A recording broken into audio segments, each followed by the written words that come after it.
ওই নদিয়ার রমণী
বাসুদেব ঘোষে বলে মনের হরিষে, হ্যাঁ মনের হরিষে গোষ্ঠ লীলা গোরা চদমার করিলা প্রকাশ, করিলা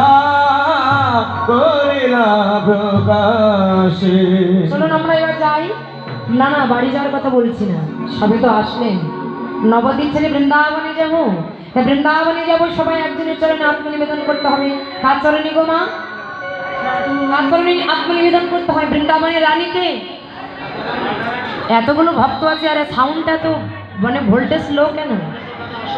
বৃন্দাবনের সবাই কার নাম করে গো মা? জোরে বলো মা। চলুন আমরা একটি রাধারানীর নাম করতে করতে আমরা বৃন্দাবনে প্রবেশ করি। বৃন্দাবনে ব্রজবাসী যারা, তারা কিন্তু রাধা নামে অনেক আনন্দ করে। আর আমার যারা ব্রজবাসী আছে এরাও তো অনেক ভালো। হ্যাঁ, রাধে রাধে। আমার এই বৃন্দাবনে ব্রজ বাবারা মায়েরা সবাই মিলে রাধারানীর জন্য আত্মনিবেদন করতে করতে আমরা বৃন্দাবনে যাব। বৃন্দাবনে ব্রজ মায়েরা যারা, এরা কিন্তু মাথার সবাই কাপড় দেয়, জানেন তো? আপনাদের কাপড় আছে না? এখন আমার মায়েদের 13 হাত কাপড় আছে, তাও পিঠ ঢাকে না। তাহলে 13 হাত কেন, 20 হাত দিল আর পিঠ ঢাকবে না। যাই হোক, ওই বিষয়ে এখন বলতে যাচ্ছি না। হ্যাঁ, যদি কাপড় থাকে রাধে রাধে হরি বল, তাহলে সবাই একটু দেবেন, ঠিক আছে? হ্যাঁ, চলুন একটু রাধা নাম করতে করতে আমরা এই বস্তার রাধা নাম করতে করতে